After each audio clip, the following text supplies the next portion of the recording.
To kick us off, I honestly can't think of anybody better to help set the scene for what we are going to discuss today, both from a Polish and indeed a European and indeed, no doubt, a global perspective, given his responsibilities.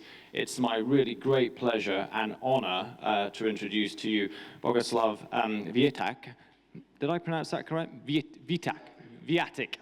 I'm sorry, I've been practicing that most of the evening, but obviously not proficiently enough. Bogusław, of course, is Director General of the Ministry of Agriculture, and given his wide responsibilities, I think will be well set to provide us with a good introduction to our meeting today. So, Bogusław, the floor is yours. Thank you.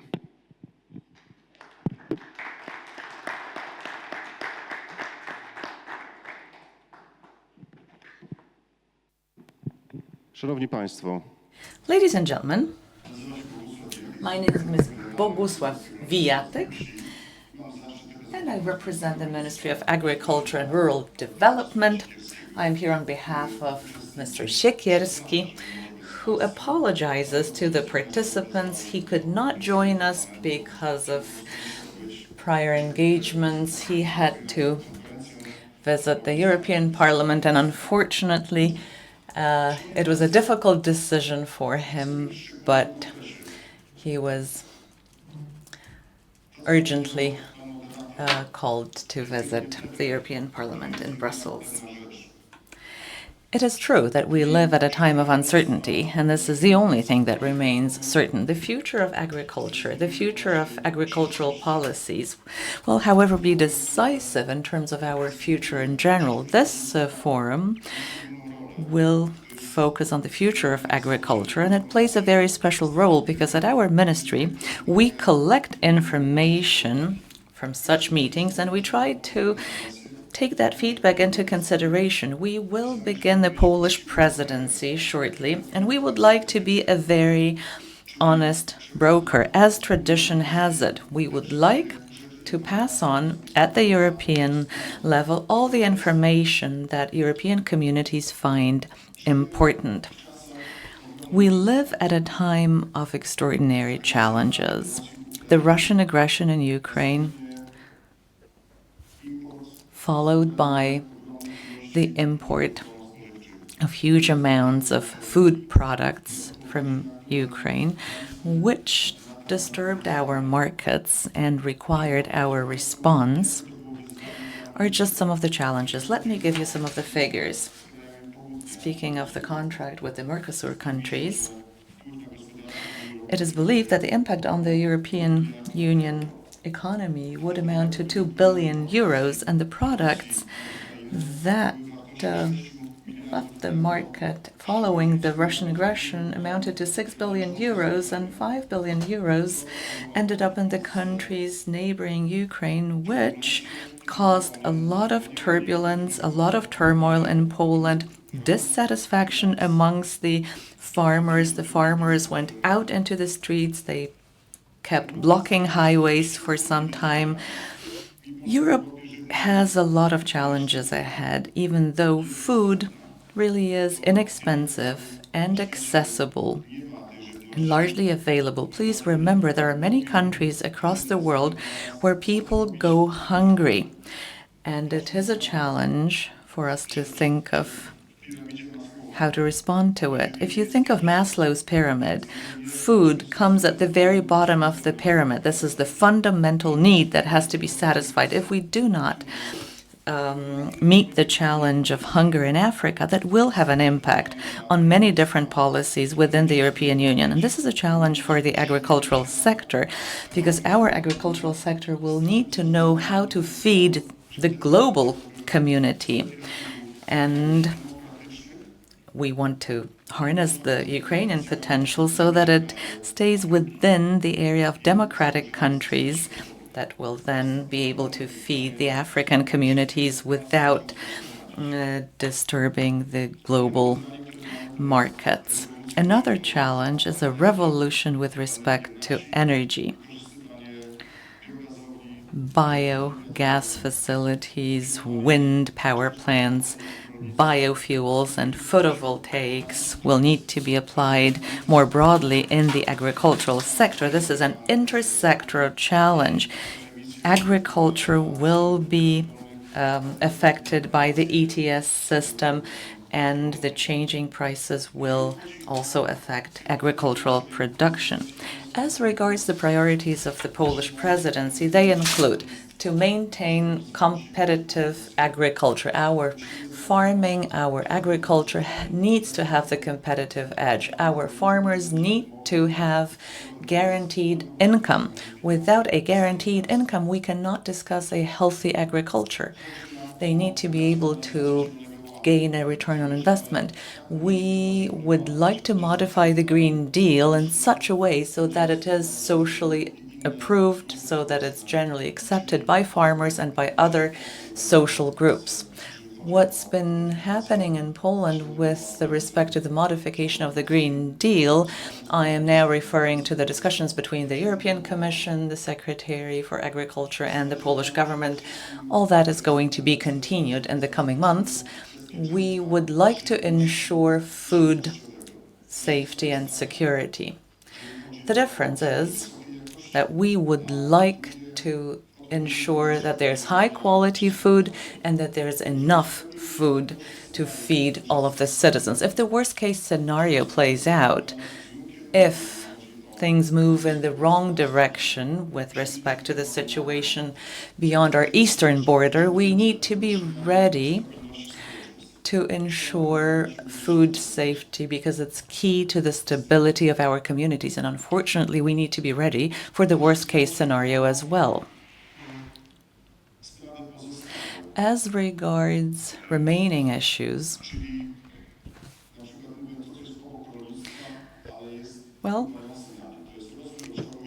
it is important what happens with the rural development as well. We would like to focus a lot of energy on the development of rural areas so that we may expand rural farms, so that we may increase the arable land in terms of hectares so that people may stay within rural areas, invest in them, earn a living, and that is one of the priority policies that will also be decisive in terms of the success of the Polish countryside. Rural proofing will also have an impact on the development of rural areas, and we would like to engage in an in-depth discussion. Our presidency, the Polish presidency, will last for 6 months, and over that period of time, we will hold 12 conferences dedicated to different areas related to agriculture. You're kindly invited to participate. The Prime Minister will announce the dates of the conferences at the beginning of December. I believe all of them are interesting, but the most interesting for you possibly is the one held on the 5th of March. It will be dedicated to food safety and security. It will be held in Warsaw. There's one more thing that I'd like to say. We are now at a very special point in time. There's the new parliament, the new European Commission, the new commissioner has been appointed, and the voice of a large country like Poland, where agriculture is an asset, does matter. I think we now have this unique opportunity to say out loud what many people in Europe think. I think we can afford to have a stronger voice. We would like to act as a very honest broker within our Polish presidency, but we would also like to discuss some of those matters that are perhaps a little neglected and less spoken about, like the implementation of the Green Deal. Thank you very much. That's all on my part. No, please, Bogusław, thank you very much indeed for that introduction. I'm going to bring audience in as well for Q&A, but a few thoughts that came to my mind as you were speaking there. We don't often hear people talk about agriculture as being at the center of delivering against a number of other priorities. sometimes we often talk about it in terms of environment, we often talk about it in terms of climate. We don't always talk about the importance of agriculture delivering food security in terms of the security of our borders. You touched on Africa. What more can we do? What would you expect to do in the presidency that elevates agriculture to the centrality, really, of unlocking all these other policy areas? Świetne. Brilliant question. I think that there's a raising level of awareness in Europe, and I think the key word now is safety. Because for too long we enjoyed peace and calm in Europe. There was no turmoil, and we got accustomed to that. Unfortunately, the world has changed dynamically over the past 3 years. If we go 3.5 years back, who would have believed that there would be war waged just beyond the border? We thought that there would only be liberal democratic economy ahead of us forever and ever, but things proved different. So I believe that all the decisions related to safety will be important. Apart from military security, we will need to focus on food production, because without food production there will be no safety in our European communities. And forgive me for being brutally honest, but the safety of our countries depends on the food safety. Just allowing the translator to finish there. I mean, you've touched on that, and you've highlighted the importance of agriculture. You said in your remarks how important it is for our farmers, wherever they may be, to have a guaranteed income. The strategic dialogue, the outcome of the strategic dialogue on food and agriculture touched on this, but didn't necessarily go deep in terms of how do we ensure that we are using all the mechanisms, both the public, and by that I mean the Common Agriculture Policy, but also the private market mechanisms that we need now to ensure that farmers are being paid for the food that they produce, but also the environmental services that they deliver. What's your view on how we bring the public and the private markets together to ensure that farmers get a fair deal? That is a very difficult question indeed. I think we may try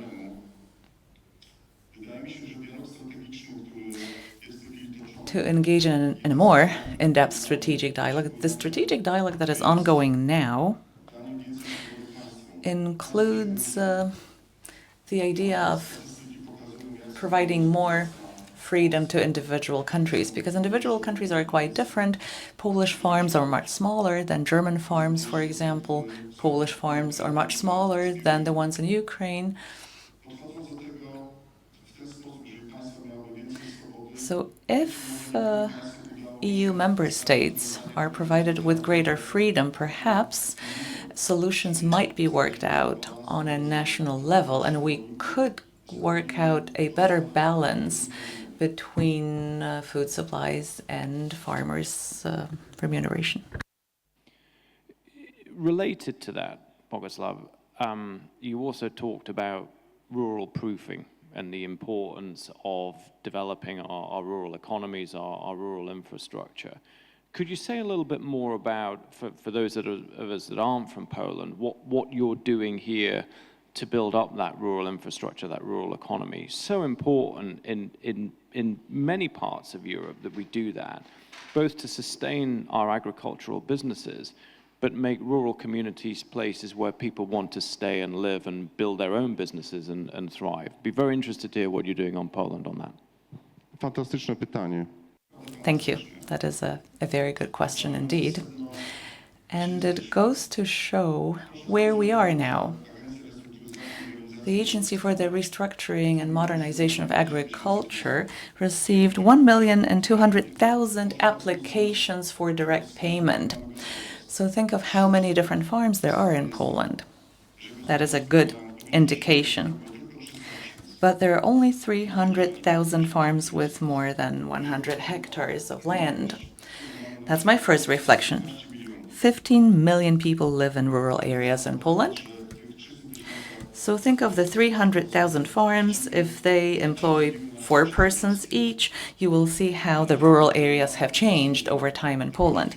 So we need to be very accurate about dedicating new policies to the sector of agriculture and rural areas. We discussed the energy system. I am sure that farmers may enhance the energy system, but they need recipients to sell their products to. Construction of biogas plants, that's a very good solution with respect to energy security. That can also increase the profitability of farms and can help us manage waste generated. That's a win-win situation. And you can search for other solutions of the type. Biogas plants will be invested in Poland, but there's a lot for us to do. We compare Poland to Germany. We are only at the beginning of the way. We would like to catch up with Germany in that respect. Different ministries are now working on improving the situation. We would like to change the construction law. We would like to ensure that we can receive electrical or heat energy and help farmers have better access to the energy grid. So this is just an example of how different policies overlap and impact on one another. The issue of climate policies is a source of concerns amongst farmers as well. This is an issue that causes many protests in Medica, the border crossing between Poland and Ukraine was blocked because of the climate policies. I think farmers largely misunderstand what the Green Deal is, and many political groups also take advantage of it and incite farmers to be negative about the climate package and the Green Deal. I am very sorry to hear that, because farmers are very much in favor of the common agricultural policy, but these negative sentiments are incited. So I think this is your role and the role of politicians to ensure that farmers understand that without the Green Deal, without the European policies, there can be no well-being guaranteed. I think it's such an important point that you make there towards the end. One of the reasons that the forum was founded in the first place was to try to depolarize the debate on agriculture and the environment. If for no other reason than I don't know a farmer in the world really that doesn't think about the environment in one way or another, that doesn't think about the climate in one way or another, and these things should not be polarized. They should be depolarized. I wonder, from your perspective, Bogusław, whether or not you think we're starting to learn the lessons of why the farmers were in the streets in the first part of this year, why they perhaps felt at sometimes, and I use the word carefully, manipulated into certain positions or in others. Do you think we're beginning to learn the lessons and recognize what we need to do to support them? Tak, tak. Yes, precisely. We have seen a change in the stance of the leaders who come from the circles of farmers. They now understand these complex mechanisms. And when there were strong arguments, in the end, they would say, we want this common agricultural policy. We understand that it will always involve some challenges, but without it, we would be now today where Ukraine is. So they understand this very well. And now the task of the organizations such as yours or ours is to convince others that we need to try and modify these policies, but showing solidarity, and so that we can change it after the year 2027. So Poland tries to voice its opinion, and this opinion is seen as quite reasonable. We are down to earth, we know what the situation in the East is. For many years, Poland has voiced its concerns about Russia and haven't been listened to. This has changed. So now we can suggest something for the future of agricultural policies to give us safety and security in terms of food production, to make us more resilient against any upheavals that may come, and so that the EU can stay the way it is. Let me mention one more context. We have been speaking about Mercosur, and yesterday the Polish government decided it would block signature of this agreement. But the positive thing is that these countries would like to export at least minimum amount of food to EU countries because we have standards here, and this means that their food will be seen differently globally.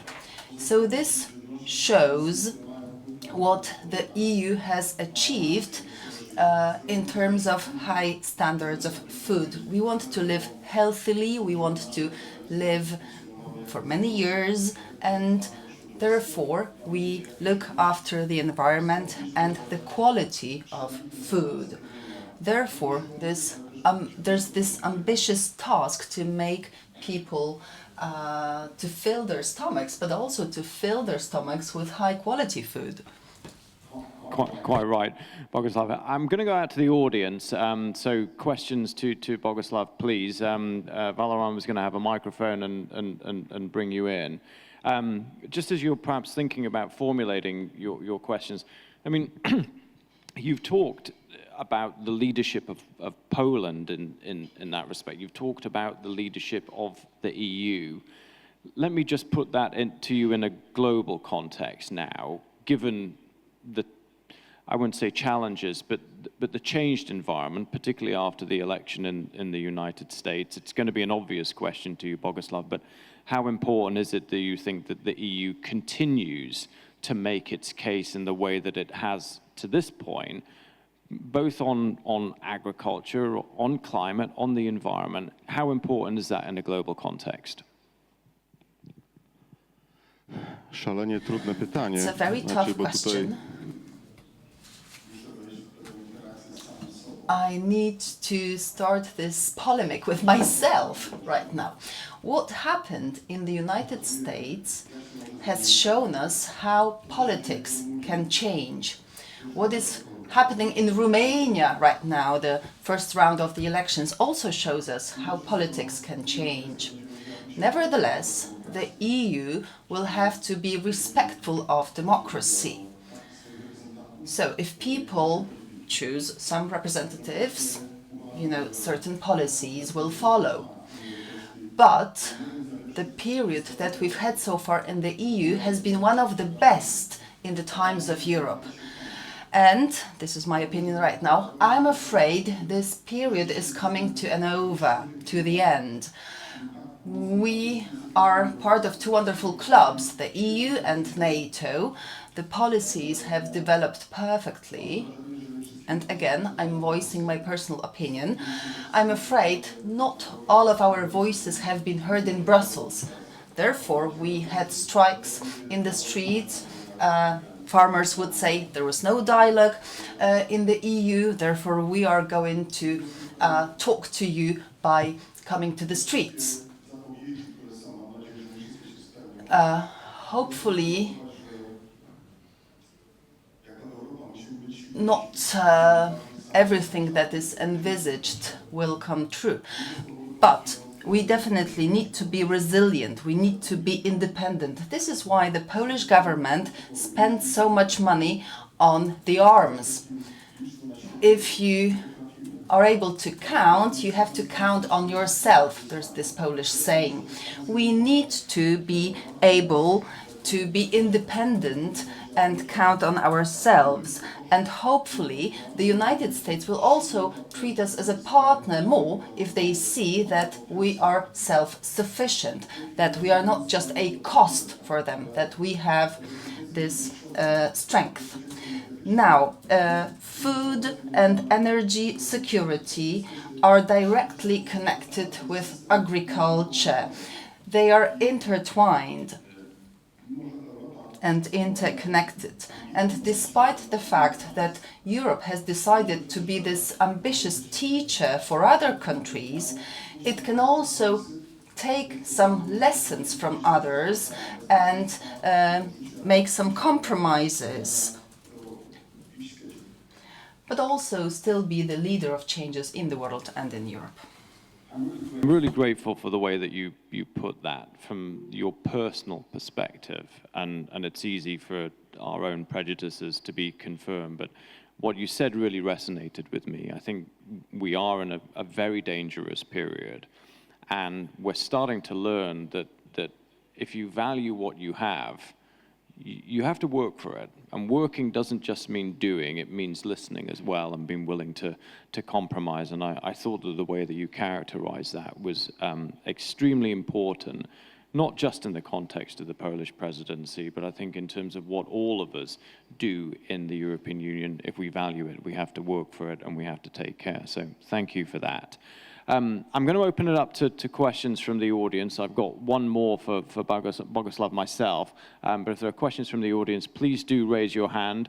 Obviously say who you are and where you're from, and as I said earlier, please feel free to put your questions in either Polish or English. Those must be two of the fastest hands I've ever seen. Usually I have to say I'm going to pick on Jürgen Tak in the front, but that was very good. So we'll go to Mateusz and then who I know, and then sir, you put your hand up second after that. You were a split second behind Mateusz, but I give the floor to you, sir. Off you go. Dzień dobry, good morning everyone. Mateusz Ciosnocha, rolnik z Żuław Wiślanych. Dziękuję I'm za... a farmer from Żory Wiślane. Thank you for your presence. As you have mentioned, well, you've mentioned the key fundamental issues, and there are two I'd like to ask about, namely rationalization of the Green Deal and the Polish presidency. What the ministry would like to rationalize about the Green Deal and what can be achieved within 6 months? Are there any priorities that you have, that you wish to replace X by Y in this Green Deal? And the second question concerns CAP after 2027. So again, how do you see CAP after 2027 and how do you wish to put the vision in life? Odpowiadając na to pytanie, chyba nie dam panu... I'm afraid you won't be satisfied with my answer. Well, we have to be this honest broker among countries. We know the postulates of Polish farmers, we know what they want, we know what they strive for, but we need to strike a deal with every single member state of the EU to achieve this. So I want to be very cautious when I'm saying what I'm saying. When it comes to the Green Deal, what's the most important for us is that we encourage farmers to use the solutions of the Green Deal and not feel forced to do so. So we want to encourage them and not to force them to use the solutions of the Green Deal. Now, farmers, they come to us and they tell us, oh, you know, they know it better when we are supposed to do this or that, but they are wrong. You can't do it this way. This won't be better either for the environment or for agriculture. There are also certain issues related to the administration that is too zealous, right? I'm talking about geotagging of locations. But that was our fault, of our administration, actually. Now, as part of our collaboration with EU member states, we need to come up with new developments in agriculture policies. But what is important is that agriculture is profitable, is that farmers get their income, so that we make Ukraine our member without causing any upheavals. Now, there's this campaign against being too quickly integrated when it comes to trade from Mercosur countries. Now, where is Czesław Siekierski in here? The minister has always said that he was on the side of the farmers because the farmers can secure us food security. So they are of key importance to the state. We have 300,000 farms and 38 million citizens who profit from it. Our export has grown tenfold in 20 years. Were it not for agri-food export, we would have deficits in our international trading system. But if you're asking about the policies, well, we need to develop them jointly with our partners in the EU. Again, you know, where you talk there about the importance of agri-food in terms of the exports and the balance that that gives us. I think sometimes in Europe we see agri-food is slightly hidden. We don't understand its full potential, its full benefit to the European economy, and also to what it means socially and environmentally. And so, again, I appreciate you highlighting that again. It was a question there, sir. I'll bring you in. You have the microphone already. Hello. Do you hear me? Yes. Okay. Yeah, my name is Lucas Hinkel. I'm working with ILOS, a renewable energy company in Germany. We are currently working on various projects in Italy where it is mandatory of combining agriculture with photovoltaics. And this has many advantages for the farmers. As you said, guaranteed income is a problem. With agriculture PV, of course, you have guaranteed income from the leased land, and it also helps with environmental problems like water distribution. If you mount the construction, the modules over the farming land, and helps with soil irrigation, it has so many advantages. What are your thoughts on agricultural PV in Poland? Doskonałe pytanie, doskonały przykład. That's a perfect question and a perfect example of an issue that can be easily solved. Well, different opinions are voiced when it comes to photovoltaic cells in rural areas. The first thing that we don't want to do is that rural soils are used by photovoltaic cells. We don't want it.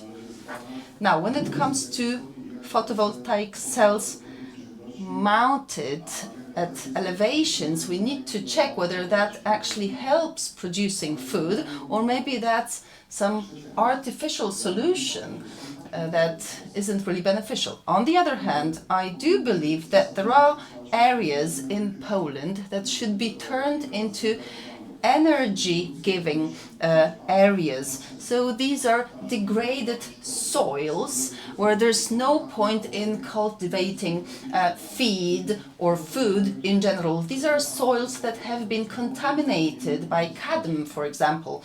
So it would make more harm to produce food there. And this is where you could have PVs. Perfect. I've seen the microphone passed to the gentleman there. I'll just take an indication of any other questions beyond that, because I'm doing a terrible job as moderator in terms of timekeeping. Are there other questions that people want to ask? Okay, so we'll take gentleman there with a microphone, then we'll pass it to the gentleman at the end, and then we'll start to bring the session to a close. Sir.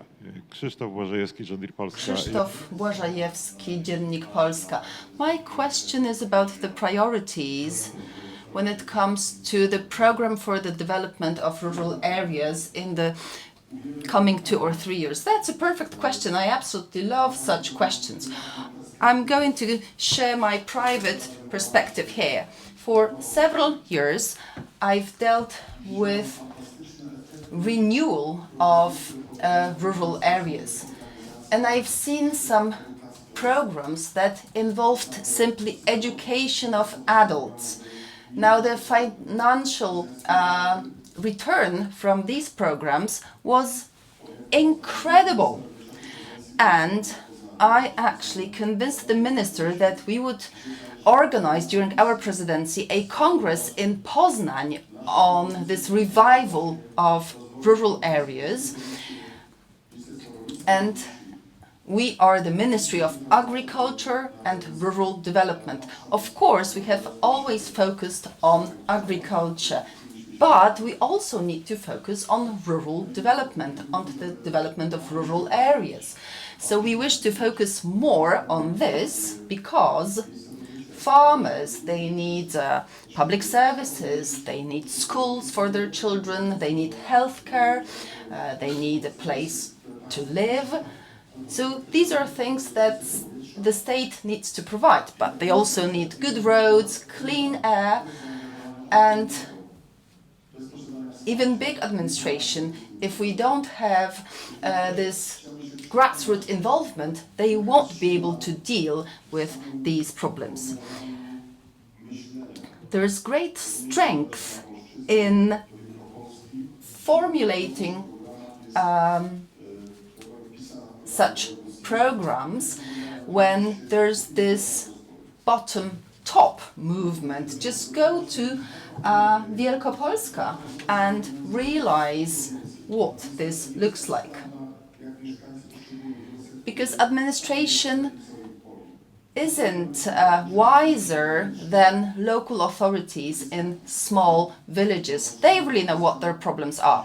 In a Opolskie region, there was this village where students failed. They had very bad grades. There was this curator who checked the situation, why the children failed so much. And then it turned out that they had lower grades when during the rainy days. Basically, children during rainy days, they would have shoes covered in mud, and they were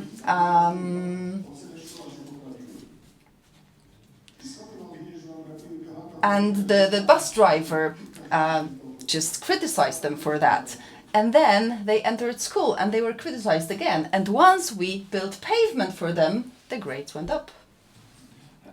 I just love the example. I mean, it really brings it home that the slightest micro solution can unlock bigger results. And I think where you ended that was tremendously informative about how we get to pragmatic solutions to some of the challenges that we face. Thank you for that. We have one more. I'm sorry, we only have time for one more question. You did have the microphone, sir, so I will allow you to go ahead. Go, please. Dzień dobry, Piotr Włodawiec. My name is Piotr Włodawiec.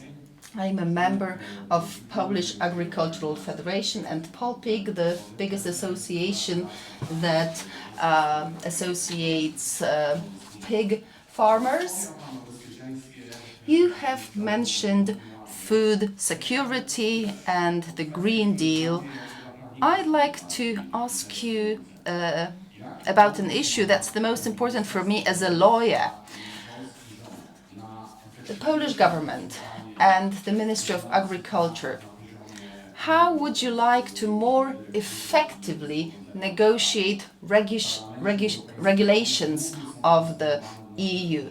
Because these regulations are then transposed to our legal system. How do you want to regulate the issues related to trading in the land that is owned by the state? And also, how do you wish to negotiate issues related to investments in these areas? Chodzi o przyspieszanie procedowania naszych propozycji. We actually know how to accelerate proceedings here. Let me mention here Minister Czesław Siekierski. He is extremely experienced. He speaks about himself that he's not forced to do anything, he can just achieve things he wishes for. So I've seen him very often speaking openly to the Commission about what he wanted, and they supported him. So a politician who has such a position is able to achieve more. I'm going to speak about pig production in a moment. There's this great conflict concerning wolves. Recently, Poland has decreased the level of protection of this species. If people ask about wolves here in Warsaw, you can't touch wolves. They're treated akin to humans.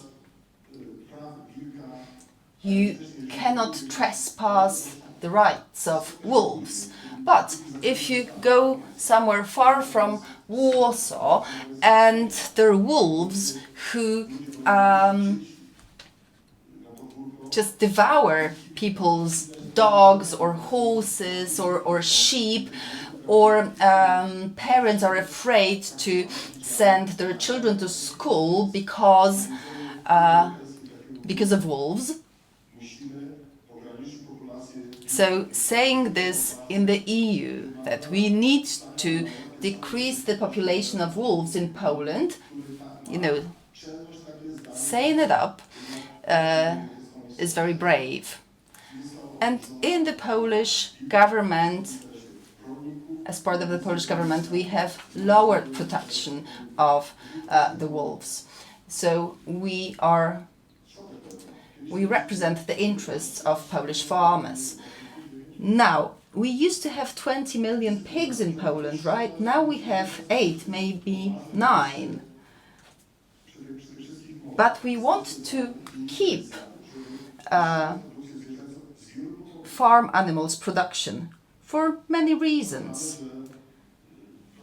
We believe that plant production isn't enough. I know that we will be criticized, that we will hear about the amount of CO2 produced by animal production. But we need to work for the benefit of individual industries. If there's no animal production, the price of crop will go down. If prices of crops go down, we will have upheavals. We can't tell farmers, you need to close down pig production and we will have zero CO2 emissions. This won't happen.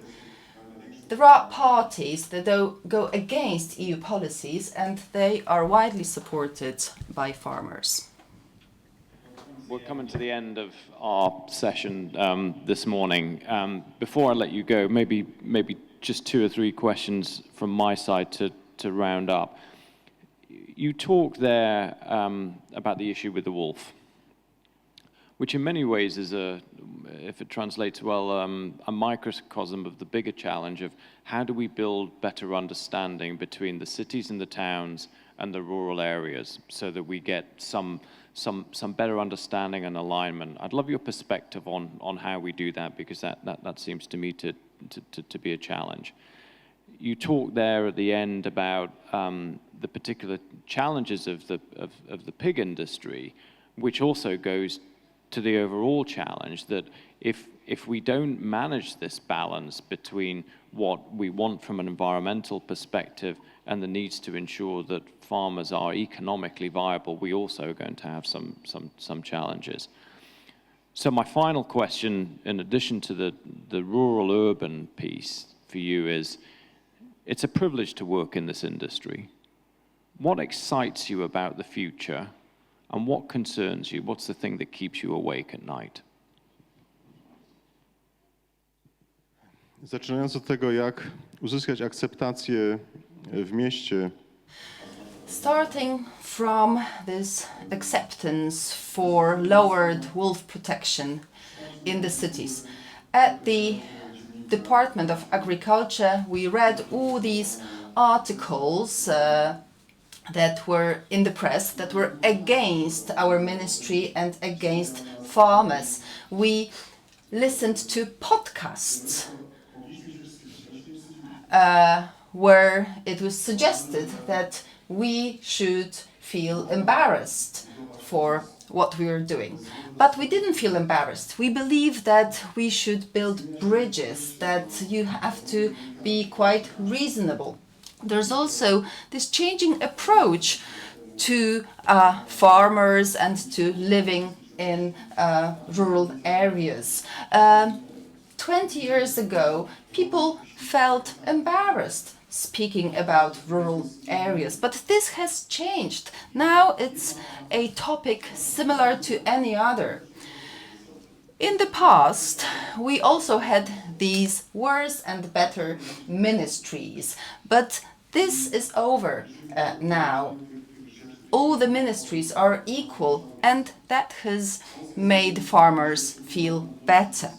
Now, Poland is the only country where we have growing population of people living in rural areas, or at least this number isn't going down. It is also related to the fact that real estate is really expensive in cities, it is less expensive in rural areas, you can commute easily to work and so on. But of course there's some negative issues as well. For example, we remember this case when there were fumes from a pig production plant that was unbearable for people living around, and he lost the case in the court. But generally speaking, farmers, they are now popular among Polish citizens, and we need to manage this well. We need to be down to earth. At the beginning, I spoke about challenges related to feeding the world, to the threats related to the war in Ukraine. So we really need to be down to earth, because if we are dreamers, then we may wake up in the world where there's no Jeszcze food. tak nie odpowiedziałem na wszystkie Okay, I pytania. haven't answered all the questions. So what by the way, fantastic. We could talk all morning. To conclude, what excites you about the future for this industry, for agriculture and food, and what perhaps keeps you awake at night? Pytanie takie osobiste. It's a very personal question. Let me put it this way. I've seen great transformation among people. If you support them twofold, so you can support them by giving them money, but also you can support them by telling them what to change. And what I'm usually motivated by is actually this different way of doing things. If someone tells me, okay, you can do it this way or that way,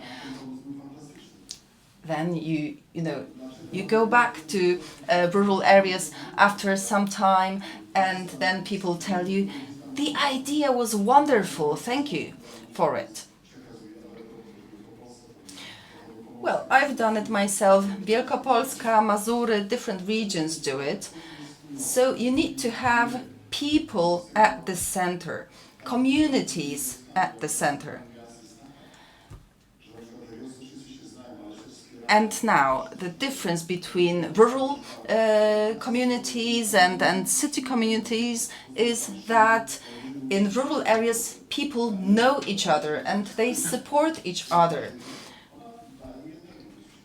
And, when I go back to these areas, they remember me, they tell me, no, we have done this and that, thank you. So people don't feel anonymous.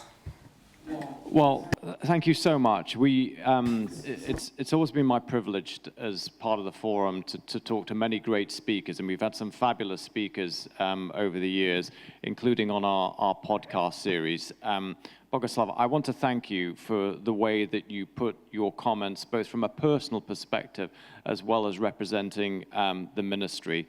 Frankly, I could have certainly sat here for another hour and mined you for information and insights.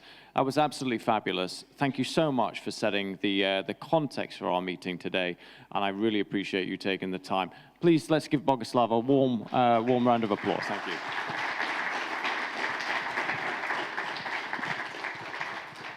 Thank you so much indeed. Dziękuję w imieniu ministra, który na I thank you on behalf of the minister who regrets he couldn't join you personally. Thank you for inviting me here. We are open, voicing our opinions, and I believe that we need to feel sure about ourselves, and we are looking forward to our presidency. Another round of applause. Thank you.